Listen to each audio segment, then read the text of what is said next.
Et yo les amis, c'est le Maquis 187. Aujourd'hui, on se retrouve pour un unboxing d'un colis qui nous provient de Germanie, donc d'Allemagne, et un beau colis de 3,3 kg, ce qui fait un bon petit bébé, et ça fait quasiment la taille d'un bébé. C'est vraiment magnifique. Et il se retrouve juste après le générique. C'est parti, let's go.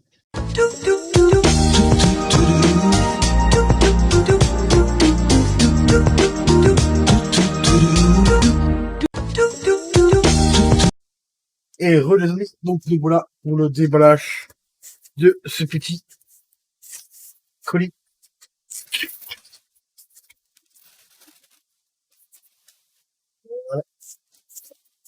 Au niveau de l'emballage, c'est vraiment très simple, hein. Un bout de scotch en papier. Au niveau de la protection, ben c'est un peu comme LVLC, hein, c'est un peu papier cartonné. On trouve déjà, pour commencer, la petite facture. Voilà, petite facture. Je vous mets le nom du site pour ceux que ça intéresse. Car il y a moyen de faire de bonnes affaires, vous allez voir. Ce que j'ai eu. Ah oui, c'est ça qui pèse aussi lourd. J'ai demandé le catalogue. Le catalogue du site. Quand je vous dis que c'est un putain de site allemand, va déjà à la taille du catalogue, quoi. C'est un dictionnaire, le truc. Et tout est référencé, comme vous le voyez sur le côté, par catégorie. Franchement, le catalogue, il est juste énormissime. Mais énorme. C'est juste un truc de dingue. Le catalogue pèse plus lourd que le colis en lui-même. C'est juste un truc de tout. Donc voilà ce que j'ai commandé les potos. Un petit Western Digital Element. Donc très bon disque dur. En 8 Tera, pour ceux qui n'ont pas vu. Hop, c'est marqué là derrière. Voilà, en 8 Tera. Le prix, c'est ce que vous voulez savoir là, hein, avant tout. Bon, le prix, je vais vous donner le prix déjà de chez Cdiscount. Les grands amis Cdiscount. 235 € si vous le faites livrer en mondial relais. Ici, livré chez vous et tout, 185 €. Voilà, on peut franchement pas battre l'Allemagne, hein, par rapport à ça, on peut pas la battre. Ça c'est clair. Rapport qualité-prix, là, il n'y a pas photo. 50 € de différence, c'est plus qu'il y a. Je crois que même sur Amazon, on ne trouve pas aussi peu cher. Donc on va vérifier.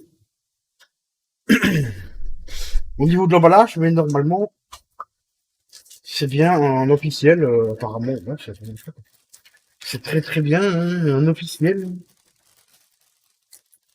Donc le petit chargeur, là, qui est là avec l'adaptateur. Donc c'est bien le même système que j'ai que le mien. Donc ça c'est les nouveaux chargeurs que je suis pas trop fan. Ici vous avez le côté américain. Et ce que j'adore, c'est que ici c'est pas protégé, hein, vous voyez.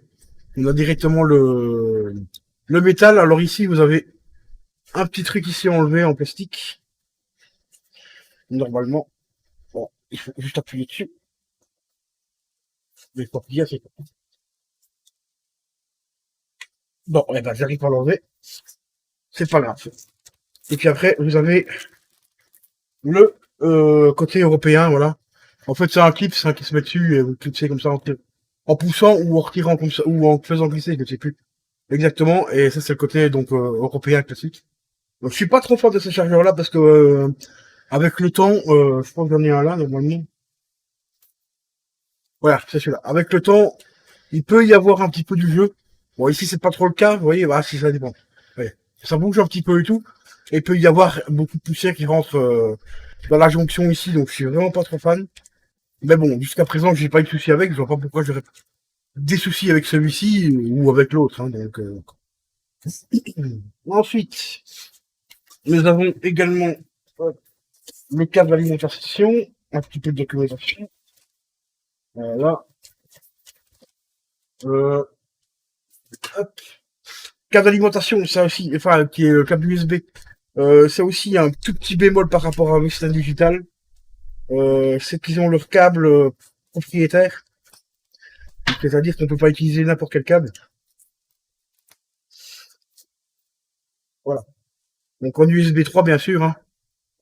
Voilà, USB 3. Et vous voyez, c'est des câbles USB propriétaires. Donc d'un côté ici, vous avez un grand côté, et ici vous avez un plus petit côté. Et ça, c'est vraiment un petit peu la merde, parce que genre vous avez plusieurs disques durs et tout. Ben, je vous conseille de pas perdre ce câble-là, parce que sinon, ben, vous serez obligé d'en racheter un sur Internet. Ça se trouve facilement, hein, sur Amazon et tout ça, on les trouve assez facilement. Moi ici, j'en ai déjà deux ou trois, parce que j'avais acheté d'autres choses chez Western Digital qui utilisent ce genre de câble. Donc c'est vraiment un cas prioritaire de chez eux. Donc ça c'est un petit peu dommage, hein. C'est un petit peu comme les Xbox qui font des... Pour la Xbox One série X par exemple, pour un disque dur, si vous voulez changer le disque dur de la console, ce sera un disque dur prioritaire. Donc ça c'est vraiment... Ceux qui font ça, c'est vraiment casse-couille. Donc au niveau des protections, bah, ce sont bien les protections d'origine de chez Western Digital. Donc le petit truc en plastique, en plus c'est marqué à l'intérieur le WD. Voilà. Donc franchement, ça a l'air de durer, donc je ne vois pas pourquoi ça serait du tout. Parce que c'est la première fois au passage que je commente sur le site. Et franchement, ça a l'air d'être pas mal. J'ai commandé ça le 23. Ça a pris 8 jours, quoi. Donc, non, hop, ouais, si, non, pas le 23. Le 26.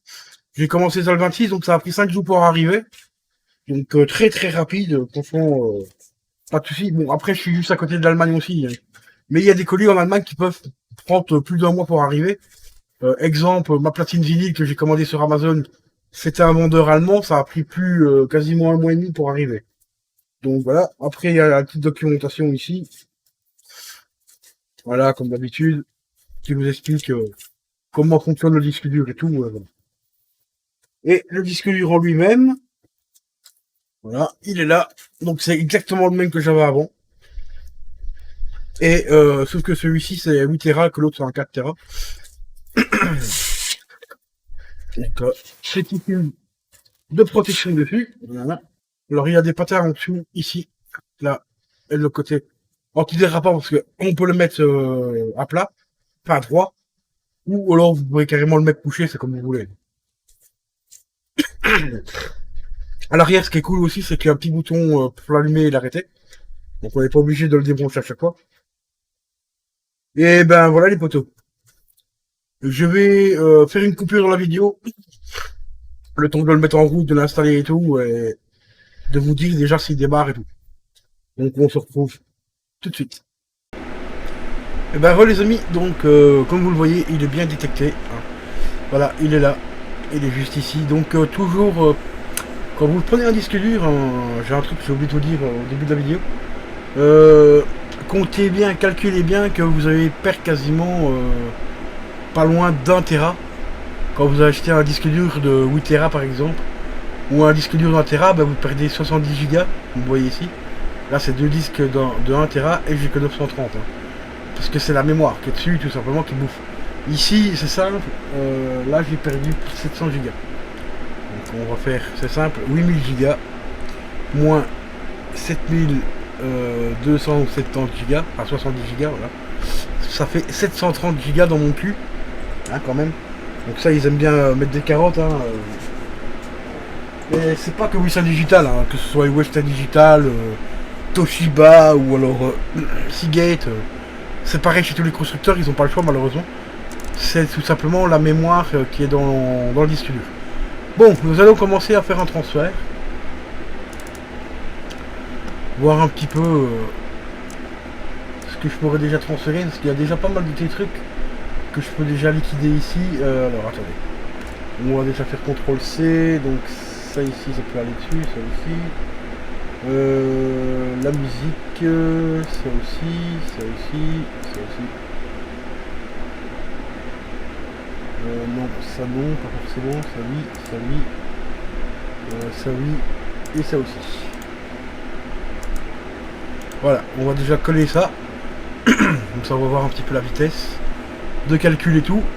Bon, vous voyez, il y a déjà plus de 100 Go qui vont être dispatchés dessus. Mais c'est juste pour vous montrer, voilà, il y a 170 Go. Et c'est parti. Et là, bien sûr, il est branché en USB 3, hein, donc vous voyez, 25 minutes pour dégager quasiment 170 Go. Ça va, ça reste quand même très correct. Il monte à une bonne vitesse quand même, hein, à 170 MO là, secondes. Donc ce qui fait à peu près 2 à 3 secondes pour transférer un MP3 sur le disque dur, donc ça va, franchement. Pas un album complet plutôt. Le plus chiant, ce sera de tout ce que j'ai dans l'autre, dans celui de 4 Tera. Parce que là, il a quasiment plus de 1500 Go, je crois, à récupérer. J'avais déjà récupéré une grosse partie dessus. D'ailleurs, ce que je suis en train de transférer là, de mon disque dur de stockage du PC sur celui-ci, ça provient de l'ancien disque dur, justement. Donc ici, vous voyez, de 25 minutes, c'est passé à 16 minutes. Hein.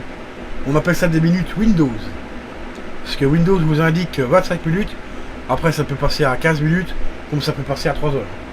Donc les petites minutes Windows, ça c'est magnifique. Ça c'est génial ces minutes là, elles m'ont déjà fait péter des plombs. Là je suis en train de jeter un petit coup d'œil au niveau du catalogue. Et il y a déjà des trucs très intéressants. Des tablettes, pour ceux que ça intéresse. Tablette Microsoft par exemple à 500 € pour une 4 Go de RAM. Le flash était de 64 Go. 25 cm qu'elle fait au niveau de la surface, donc une 10 pouces. Et il y en a une autre avec jusqu'à 128 Go qui est à 630 €. Mais c'est une Microsoft. Alors ils vendent des PC portables également. On vous donne un prix comme ça vite fait. 470 €. Un Acer. Intel i5 à l'intérieur. Un SSD de 256 Go et il y a 8 Go de RAM. Alors ici on arrive dans les micro-ordinateurs. Intel Celeron 1 Go 8, 2 Go à 469 €. Il y a 6 USB, sortie audio, sortie vidéo, donc avec un DVI, un DisplayPort et un HDMI. Ouais, c'est plutôt pas mal. 160 €. Là, ça vaut franchement peut-être le coup d'investir dans la Brio. Après, il y a la C920, donc l'ancienne, alors la gamme en dessus de la C922 qui est à 60 balles. Et on a là aussi la Logitech C930E qui est chez moi 1080p, grand angle apparemment, qui est à 75 €. Ouais, franchement, ça va quoi. Ah la C922 elle est ici, là c'est la version Pro Stream qui est à 85 €. Donc celle-là elle reste à peu près dans les prix que je la vois sur eBay. Enfin sur Amazon. Ils vendent même les mini PC comme genre Raspberry et tout. Ici il y a un Asus N4000T à 85 €. Carte graphique, on regarde un petit peu. Les gigabytes ici à 155 €. Une 1050 Ti 155 €. Overclockable en plus. Par contre je vois pas combien de RAM elle a. Mais ça vaut vraiment le coup. Une Asus GF GTX 1660 overclockable à 215 €. Ça c'est très intéressant. Et regardez, le disque dur est pratiquement terminé, donc en même temps je vous explique un petit peu ce qu'il y a dans le catalogue. Ici j'ai repéré une carte graphique qui est vachement moins chère que chez nos amis LDLC. Alors au niveau des pros aussi, ils vendent des pros aussi. Donc le i7 par exemple 9700K à 440 €. Et le i9, le Ryzen 9 3900X à 605 € et il est fourni avec le ventirad, avec le RGB dessus et tout. Après je sais pas si c'est cher ou pas pour un Ryzen 9 parce que j'y connais rien en AMD, donc au niveau des tarifs et tout je suis pas sûr. Donc Romu, si tu passes par là tu me diras dans les commentaires. C'est le Ryzen 9 3900X à 606 €, si c'est un bon prix ou pas, ou voir si on peut trouver moins cher ailleurs. Le SSD Western Digital Blue, donc que j'ai acheté, pas le M.2, le normal. Ici il est à 110 €. En 1 Tera. Ah non, il y a encore, moi c'est pas... Non, c'est un crucial. C'est le crucial. Le crucial, il est... ils en ont pas. Bon, enfin bref, le Western Digital Blue en disque dur SSD normal. Enfin, quand je dis normal, c'est au format disque dur classique, pas de PC portable. Le 1 Tera, il est à 110 et le 2 Tera, il est à 260. Le Samsung tout à fait classique en 1 Tera, 153 euros. 605 euros pour le 4 Tera. Ah bah il est là le crucial que j'ai commandé. Voilà. 1 Tera, 129. Donc là, ça c'est le même prix que chez le Galaxy. Bon ben voilà les potos, vous voyez que le disque dur a l'air de fonctionner quand même relativement bien. Hein. Il reste 5 petites minutes pour dégager 170 Go. Ça a pris quoi, grand maximum 10 minutes à peu près, même pas. Ouais, ça a pris un petit quart d'heure quoi à peu près. Si je regarde au niveau de l'enregistrement. Bon après on regardera dans la durée. Mais connaissant Western Digital, là normalement, si j'ai pas de soucis techniques avec, je devrais être parti au moins au minimum pour allez, je vais dire une petite dizaine d'années. Le mien il a tenu presque 10 ans, mais sauf qu'il était tombé 2 fois. Donc s'il ne serait pas tombé 2 fois, il aurait tenu les 10 ans largement. Ça c'est clair et net. Si vous voulez un bon disque dur, cassez-vous pas le cul. Western Digital. Là franchement j'ai. Mon bureau il est tout en bois, il est full bois quasi. Donc vous pouvez mettre vos mains dessus et acheter Western Digital. J'ai jamais eu aucun souci avec. Je dis, celui de 4 Tera, quand je dis il est tombé 2 fois, il est tombé au minimum d'un mètre de haut. Hein. Donc un disque dur classique, il serait déjà mort depuis longtemps. Hein. Au niveau de mon nouveau PC, j'ai pris un disque dur de stockage en plateau Western Digital et le SSD c'est du Western Digital. Donc, si j'aurais eu des soucis avec eux, j'aurais pas pris mon PC en full Western Digital au niveau des disques durs. Donc. Et heureux les amis, et ben voilà, franchement le Western Digital va super bien. Au niveau du catalogue, bah ça va, c'est vraiment énormissime. Bon, ici c'est les tarifs pour le mois de juin, hein. C'est juste marqué ici en tout, le mois de juin 2020. Mais quand vous voyez tout ce qu'ils vendent, c'est juste un truc de fou furieux. Ça passe du microprocesseur, ça vraiment tout, quoi. Il y a tout, de tout. Machination, enfin de tout. Batterie, vous voyez tout ce qui est composants, par exemple les Arduino, tout ça. Franchement, voilà, je vous remets le site. Enfin, je vous remets le nom de la boutique. Rennstein Electronic. C'est en Allemagne, donc renseignez-vous, allez voir sur le site. Si j'arrive à retrouver le lien du site, je vous le mettrai en description. Mais allez voir, franchement, sur toute la France, vous n'êtes pas très loin de l'Allemagne non plus. Donc je pense qu'au niveau des frais de livraison, ça doit être pas très cher non plus. Moi personnellement, j'ai payé, je crois que c'était 6-7 euros, je crois, pour le disque dur. Et bah franchement, ça fait le taf. Ça ferait vraiment le taf. J'attends un site que je peux que je peux vous recommander. Hein. Ouais, sans problème. Parce que c'est la première fois que je commande chez eux. Je voulais pas acheter de disque dur en fait chez Cdiscount vu les problèmes que j'ai eu avec eux. Et du coup, ben, j'ai essayé de trouver moins cher ailleurs. Et voilà. 5,74 € de frais de port. Donc, la valeur du disque dur réel vaut 144 €. Et plus les frais de livraison, il y en a pour 150 €. Après, il y a 31,59 € de TVA. 21%, hein, merci à TVA. Donc, ce qui fait 182 € au lieu de 235 € chez Cdiscount. Ça vaut le coup quand même, c'est 50 balles d'économiser. Donc 50 €, bah c'est 50 €. Voilà, c'est 50 € que je pourrais éventuellement réinvestir au niveau de la carte graphique par exemple. Donc voilà les amis. Par contre, je suis vraiment désolé pour le son dégueulasse qu'il y a, mais j'avais pas envie de recommencer toute la vidéo. C'est juste que le RTX s'est pas activé au moment où j'ai enregistré l'écran avec mon Filmora. Donc je suis vraiment désolé, bah vous aurez un petit moment de nostalgie avec mon bon vieux ventilateur derrière moi. Là normalement vous ne devez pas l'entendre, mais je suis vraiment désolé pour ça, mais voilà. C'est les aléas du direct, c'est les aléas des enregistrements. Quand on ne fait pas attention, qu'on vérifie pas si le FTX est mis en route. Donc sur ce, moi je vous dis à la prochaine, n'hésitez pas à liker, à partager comme d'habitude, et à vous abonner aussi à Terminator Bot. Un grand merci à vous. Et je vous dis à la prochaine. Ciao, ciao.